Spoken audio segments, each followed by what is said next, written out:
Okay, up to this point, we've only dealt with primarily multiple choice questions, but we're going to get ready to start seeing some free response questions. And also we're going to learn about the meaning behind all of the derivatives that we have learned. We've learned all the derivative rules and the basics, but we've learned how to find derivatives, but we haven't put them into context. And that's what we're going to start doing. So again, it says in Units 2 and 3, we've extensively studied the procedures for finding a derivative. Now in Unit 4, we will turn our attention to what the derivative means in the context of a problem. Okay, let's take a look at example number 1. This came from the 2001 calculus exam. The temperature in degrees Celsius of the water in a pond is a differentiable function W of time t. The table to the right shows the water temperature as recorded every 3 days over a 15-day period.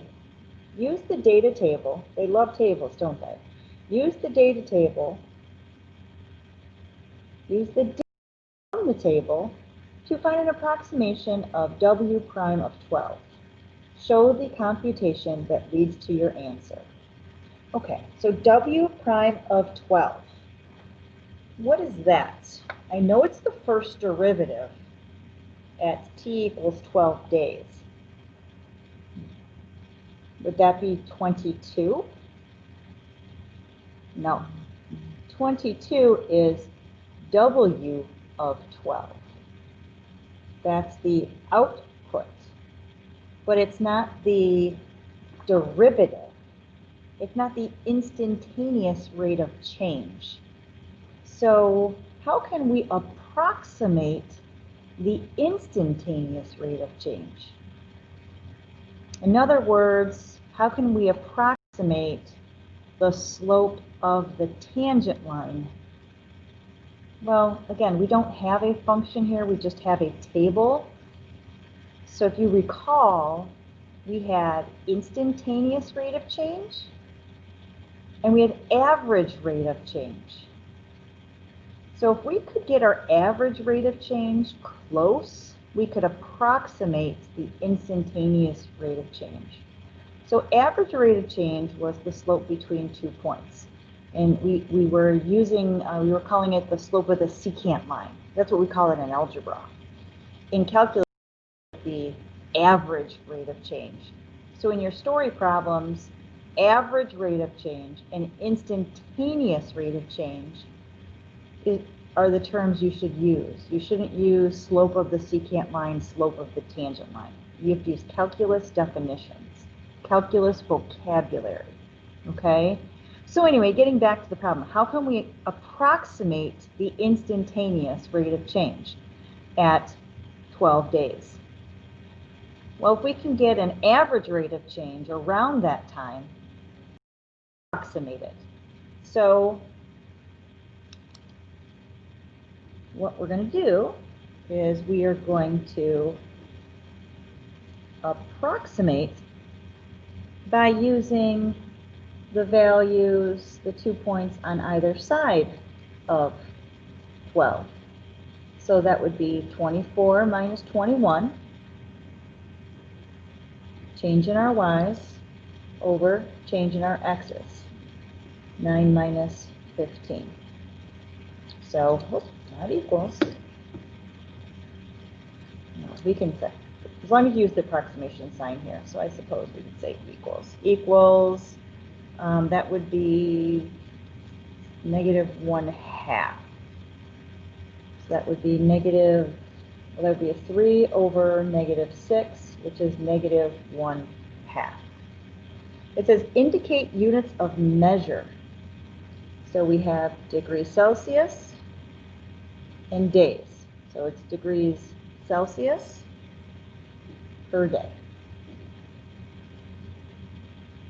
Okay, so that would be worth 2 points out of 9 on one of the free response questions. And you can see this was on the AB and the BC test. So you've got 2 out of 9 points. Now, what if you were asked to interpret the meaning of the approximated derivative value? Interpreting the meaning of the value in the context of a problem is certainly going to be on the AP exam. So this little acronym is going to help you get full credit. What is it that you need to have in your interpretation? Well, the first thing you need to have is a noun or a number, and or a number, a noun and or a number. So the subject of the problem and the numerical value. Okay, so what are we talking about up here? What are we talking about? Degrees Celsius per day. We're talking about the temperature of the water. So the temperature of the water in the pond is, now when it's negative, we're going to say, we're going to describe what that means. Okay, we're going to interpret that. The temperature of the water in the pond is decreasing. Because remember, this is a rate. Okay, so the temperature of the water in the pond is decreasing. So we have the noun. Okay, now we need the numerical value. Decreasing by what? Well, decreasing by a 1/2 degree Celsius. Now, are they going to mark you down for putting degrees Celsius? No. For using the symbol degrees Celsius? No. I like to be as specific as possible and as thorough as possible to write out my interpretation just to be safe. Okay, so there's the noun with the number.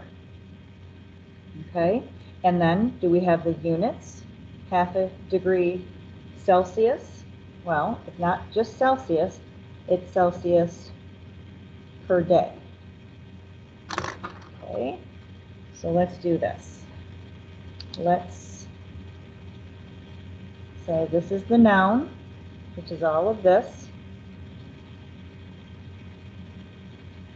with the number. Okay, then we are going to say, do we have the units? We have the units. And now we need the time. So when I say time, include the time at which the derivative or the change was computed. What was the time? So that's where we are going to say at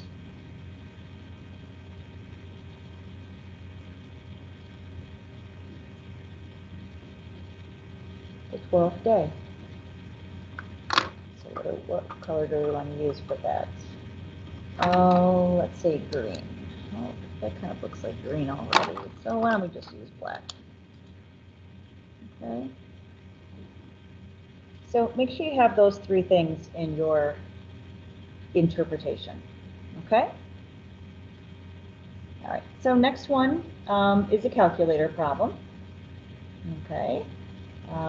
We've done derivatives on our calculator, and we've also talked about the trig functions on our calculator. So you should know how to take a derivative on your calculator, and you should also know that in calculus you need your calculator in radian mode when you're doing trig derivatives. Okay? For those of you in physics, those are the people who get it mixed up. So always make sure on a calculus test your calculator is in radian mode. Okay? So it says here's g of t. We're talking about the rate at which unprocessed gravel arrives, and where t is measured in hours. The plant has 500 tons of unprocessed gravel during the hours from 0 to 8. The plant processed gravel at a constant rate of 100 tons per hour. Find g prime of 5. Well, here is G. And let's go ahead and find the derivative of G at 5 on your calculators. So pause the video and find your calculators and give it a try on your calculator.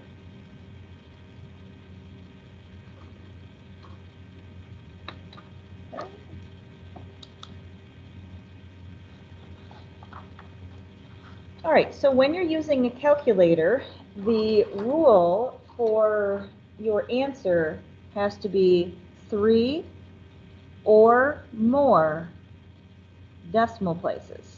3 or more. 3 or more, not less. If you do 2, you're going to miss that point. Okay? All right, so G prime 5, and again, it's approximately equal to negative 24.5875. Okay, now I like to put 4 just to be safe. You could put 3. You can either round or you can truncate. So if you rounded your answer, it could be 0.588. If you truncated your answer, which means just drop everything after the third one, it could be 0.587.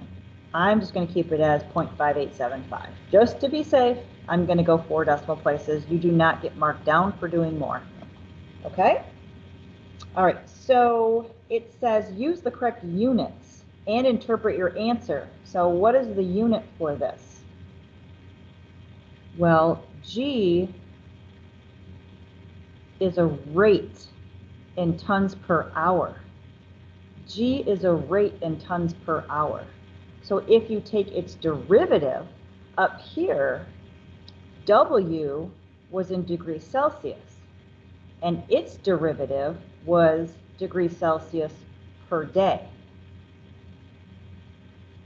Here, our G is tons per hour. So when you take its derivative, and T is measured in hours, it's going to be tons per hour. That's the rate. And when you take its derivative, it's going to be tons per hour per hour. Okay, so for those of you in physics, we can actually call that acceleration, or in this case, velocity, the rate. This is the derivative of a rate, which is acceleration, which we'll be talking about soon. Okay, so now we have to write up our little description. Again, I would pause the video and practice writing your description.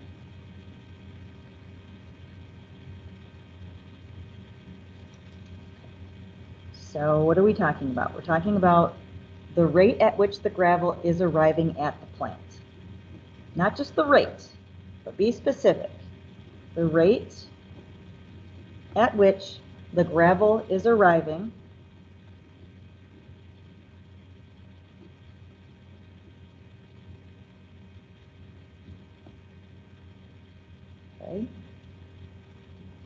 at the plant.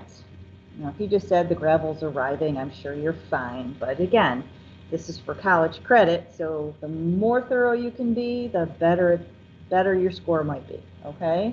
The rate at which the gravel is arriving at the plant. Okay, well, what does this tell us? That's the noun. What about the number?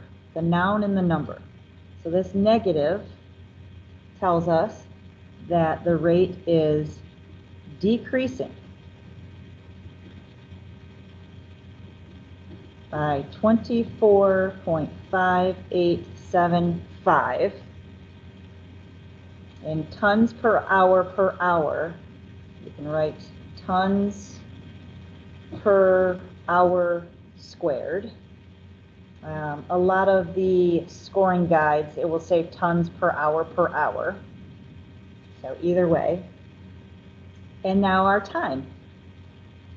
At, use the word at, time T equals 5. 5 what? 5 hours. Don't just say 5, be specific, 5 hours.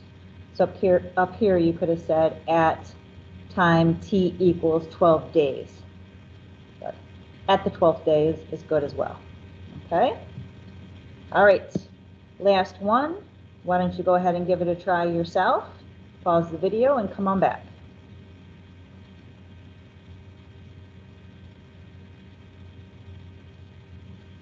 Okay, W prime of 20 is approximately equal to negative 0.2855. And yes, I always put an approximation. When you're using a table and when you're using your calculator is approximating the derivative. We'll talk about how you get approximations of derivatives and antiderivatives. But it is an approximation, okay? And again, I went to 4 decimal places, and we are talking about what? Find W prime, find the wind chill. The wind chill is given by W of V, and what would be the unit for this? So we have degrees Fahrenheit.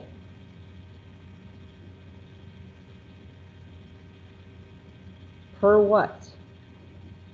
When you take a derivative, it's always going to be what you started with here, your domain, or your range in a sense here. So up here it was degrees Celsius per days. Here it was tons per hour, and this one is going to be degrees Fahrenheit per our input. What is our input? Velocity. So it's going to be per miles per hour. Okay, so let's go ahead and explain the meaning. Explain the meaning in terms of the wind chill. Okay, so the wind chill is what? We're talking about the wind chill decreasing. If it was positive, you would say increasing. Is decreasing by, now this is miles per hour. So this is what it's decreasing by, miles per hour. So that is a rate. It is decreasing by a rate.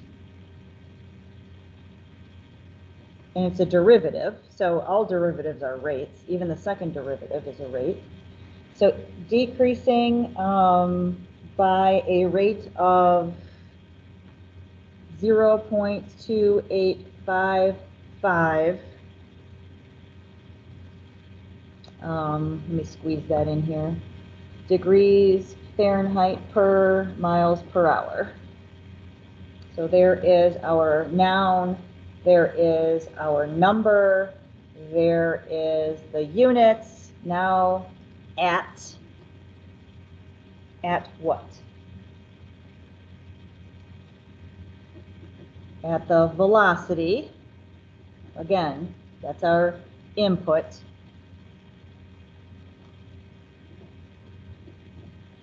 Velocity equals 20 miles per hour.